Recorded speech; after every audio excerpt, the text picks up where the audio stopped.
Fábio, seja muito bem-vindo ao programa Gestão Aérea. Fábio casou, não é isso? Exatamente. Fábio, conta aqui pra gente como é que tudo começou. Você já era do mercado de turismo, já trabalhava com pessoas desse setor, ou foi um upgrade na sua vida e você resolveu realmente mudar os ares e passar a trabalhar com turismo, né? A gente pode dizer, né?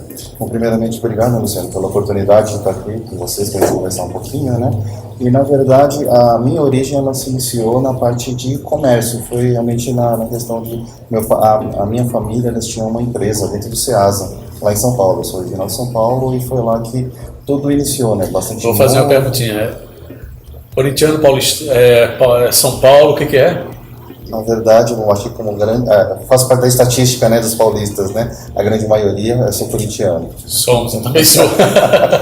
Mas exatamente. Falando. Pronto. Então, e aí no caso, então era uma empresa familiar ligada na área de comércio, né? E voltada praticamente com aquela questão de relações comerciais, questão de produto perecível e tudo mais. E foi muito importante para o alicerce da minha carreira, de entendimento de como muitas das coisas, essas relações comerciais, como que elas funcionam, né? Para quem está assistindo a gente, como é que a gente tem esse start, a gente descobre que o caminho realmente é mudar totalmente e como lidar com esse primeiro momento de impacto? Bom, eu vou deixar essa profissão e eu vou partir para essa e às vezes até mudar de estado, sair do ambiente familiar ali que você tem, do seu convívio e ir para um outro local. Como é que funciona Eu digo isso? que realmente assim, essa mudança, se você fazer ela toda de uma única vez, é muito difícil dar certo. A probabilidade de falha, ela vai ser muito grande, porque são muitas mudanças, são muitas adaptações. E como ser humano e como todas as pessoas, a gente sabe dessa dificuldade que é conseguir se adaptar a tanta coisa ao mesmo tempo, né? Então, assim, o que eu recomendo seria que seja feita de forma gradual, e foi de fato como também ela aconteceu para mim. Então, o primeiro ponto que eu acho que é extremamente importante é você entender, você está feliz naquilo que você está fazendo? Se você não está realmente feliz, é bom fazer uma análise de introspecção mesmo. Faz todas as avaliações. É aquilo que você está te deixando feliz? Está te tornando uma pessoa melhor? Você está se sentindo realmente que você está produzindo, você está contribuindo para a sociedade, tá, inclusive, né? Contribuindo para você, para a sua família, para a sociedade como um todo? Se isso não está acontecendo, acho que vale a pena esse tipo de avaliação. E será que eu estou no lugar certo, né? A partir desse que você conseguir identificar a situação, e se for o caso de você realmente mudar de profissão, mudar de direcionamento, aí mantenha as outras características, né? Continue perto da sua família, onde você está, continue perto do seu ambiente, com esse novo direcionamento. E a partir do momento que você vai conseguir se desenvolver de forma natural, como acontece em todas as empresas, em todo tipo de segmento, os bons profissionais, eles recebem eles são muito sondados durante muitas vezes, né? E é quando começa a aparecer algumas oportunidades. E comigo ainda não foi diferente. Eu também comecei em São Paulo, trabalhando nesse segmento, e depois de 6 anos de trabalho dentro daquele mercado, em vários hotéis, na cidade de São Paulo, foi quando eu tive a oportunidade de vir aqui para o Nordeste. Bastante interessante que até algum momento ali quando eu estava em São Paulo eu já estava tão envolvido com aquele negócio, o mercado corporativo, que é o foco de São Paulo, né, que eu tinha esquecido um pouco dessa história, da questão do Nordeste, sabe? E aí foi quando, num dia, numa manhã, eu tive uma conversa com o meu diretor, ele veio visitar a nossa unidade, e quando ele falou assim, bom, Kazuo, agora tem uma oportunidade muito boa para você. E aí quando ele pegou, ele falou assim, para gerenciar uma unidade nossa, da nossa rede, né, lá na cidade de Fortaleza. E aí foi quando voltou aquele filminho na minha cabeça, porque toda essa minha decisão foi na cidade de Fortaleza que tinha acontecido. Qual o segredo de ter ou desenvolver bons colaboradores ao seu redor? Bom, uma das questões que isso ele fica, para mim ele é bastante evidente, e eu sempre nesse rumo que a gente tenta fazer todo o nosso trabalho, como todo empreendedor, ele sabe que dentro da empresa dele tem algumas pessoas que elas conseguem ter resultados diferentes das outras. Isso vem em decorrência de o quê? Muitas vezes questão da preparação inicial, que ela tem que ter, realmente é mais fácil você conseguir ter resultados de pessoas melhores preparadas do que as que não estejam, né? Então o processo seletivo é extremamente importante. Um bom processo seletivo, você tem a oportunidade de ter um colaborador que ele venha a conseguir bons resultados junto contigo. Se você fizer o caminho inverso, o processo ele for todo atropelado e tem que contratar de forma urgente uma pessoa, é um risco. O risco ele se torna muito maior. E a probabilidade de aquilo dar errado, ela é muito maior também, tá certo?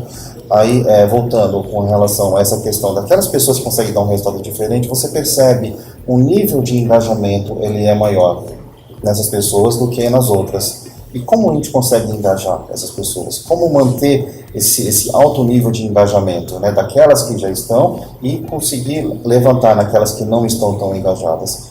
Falo que são, na verdade, não tem nenhuma novidade, né, naquilo que eu vou falar, mas são todas aquelas questões voltadas principalmente à questão de comunicação, transparência, ética, você dá as ferramentas necessárias para a pessoa poder fazer, preparação, e realmente ela ter o entendimento exato de qual é a importância dela dentro do cenário todo.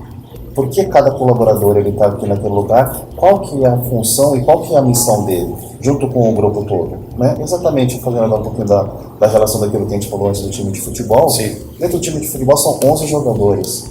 Tem um goleiro, tem um atacante, tem um centroavante, um zagueiro, cada um executando a sua função. Você já pensou no time onde o goleiro vai ficar responsável de fazer o gol e o atacante é responsável de defender o gol? Como é que ia ser o resultado desse time?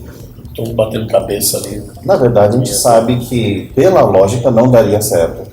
E é mais ou menos dentro de uma corporação, é isso, dentro de uma empresa, é isso também que a gente tem que deixar muito claro para todas as pessoas. Né? Os gestores têm as posições dele, que são extremamente estratégicas e importantes para poder ter a condução, assim como cada pessoa de suporte, os colaboradores, a base, porém todos fazendo parte de uma mesma corporação.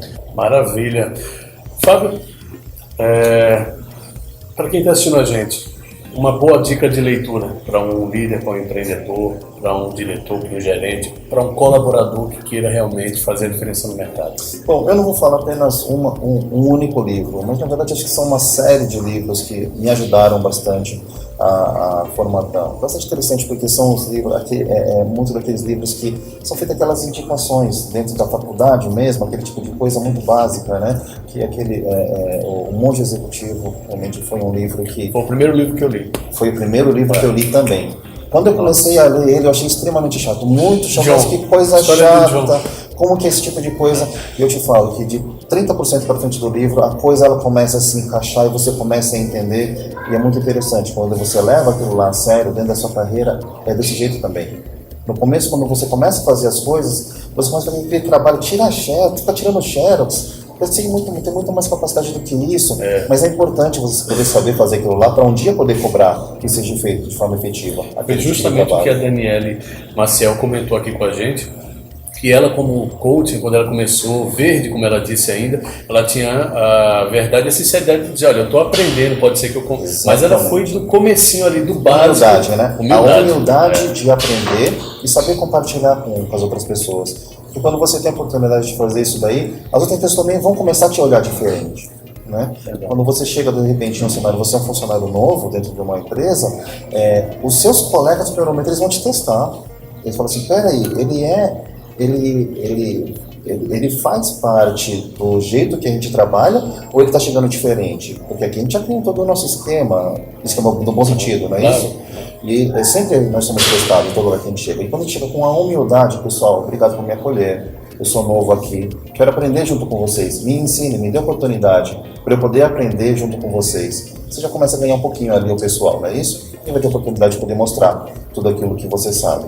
Outros 2 livros também que foram muito importantes também para mim, eu falo assim, às vezes é até um pouco utópico aquilo que eles falam nos livros, mas se você levar a sério aquilo e ter um entendimento daquilo lá, em algum momento vai poder te auxiliar. Um deles foi Gerente Minuto, foi um livro realmente bastante interessante, e ele mostra algumas questões, da questão do foco na atenção, naquilo que realmente importa em cada determinado momento, né? Você não se prender tanto com as outras coisas que às vezes não tem tanta importância. Se você fizer isso daí, às vezes você está deixando de ter foco em alguma coisa que era bastante importante. E o outro é aquele Quem Mexeu no Meu Queijo. Então, para encerrar aqui a nossa entrevista, também, a gente já falou aqui no programa, nessa matéria de agora, mas de maneira bem mais sucinta, qual a dica, qual o conselho para ser um grande profissional, um grande líder? Certo.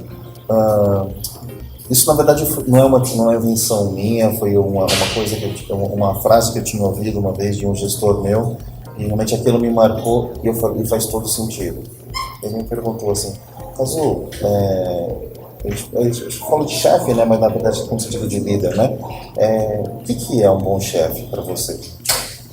Era colaborador naquela época dele, né? Aí a gente falou assim, é quem me passa a instrução, né, daquilo que eu vou fazer, que conversa comigo, comunica, vem toda aquela história, né, que negócio de comunicação, transparência, ética e tudo mais, né? E com uma frase muito simples, ele traduziu isso para mim. Ele falou assim, o bom chefe é aquele que tira de você aquilo que você não consegue fazer sozinho. Assim, faz sentido, né? Não que tenha que ser pela imposição, mas que ele consegue tirar de você aquilo que você, em algum momento, não consegue fazer de forma autônoma, sozinho, né? Então, por isso que, realmente, acho que essa foi uma frase que me marcou bastante e que eu sempre sigo na questão do processo de liderança, junto com os meus colaboradores. Maravilha. Parabéns, né? Pelo empreendimento como pessoa, né? Que nós somos um empreendimento, que a cada dia, cada vez mais, a quem se dispõe a isso, passa a ter o crescimento. E eu queria que também você fizesse aqui o convite, já que amanhã é Dia das Mães. Quantas mães empreendedoras nós não temos aqui no estado e no Brasil? Não é nem o convite, é uma frase, uma palavra para essas mães empreendedoras, essas mulheres empreendedoras. Bom, eu queria falar para você, deixa eu aproveitar aqui e fazer a nossa propaganda claro, também, né? Dúvida. Que faz amanhã, convite, né? Isso, amanhã aqui no Best Western Academia Maceió, a gente vai ter o nosso almoço do Dia das Mães também, tá certo? Ele é um sistema de buffet, bastante farto, a gente vai ter também show de música ao vivo, que vai estar também acontecendo aqui, né? Já bastante tradicional aqui na cidade, né? Então não só a parte do almoço, que é o nosso carro forte, mas inclusive o café da manhã também, que ele acontece aqui no Dia das Mães, a gente tem também uma frequência bastante grande, né? Isso realmente acaba acontecendo. Então, falou, e não só as mães que são empreendedoras, mas todo mundo tem uma mãe, não é isso? Inclusive todo mundo tem uma mãe, então assim, é uma oportunidade também de conhecer o que é esse produto, né, aqui dentro da nossa cidade. E fica o convite para todos vocês. Então, quem tiver, né, essa disponibilidade, ainda não está definido, né, para onde que vai, né, fala, poxa, acho que seria uma oportunidade diferente de conhecer, né, alguma coisa diferente. Traz sua mãe aqui para cá, né, para poder passar. Fábio vai estar aqui? Com certeza. É a oportunidade de vocês conhecerem esse grande líder também. Tá bom? Aí. Fábio, seja muito bem-vindo mais uma vez. Parabéns. Obrigado. Muito obrigado por participar do programa senhor. com a gente e levar mais conhecimento aos nossos empreendedores e líderes. Obrigado. Fico um convite para voltar novamente. Estamos aqui à disposição. Gestão aérea, gente.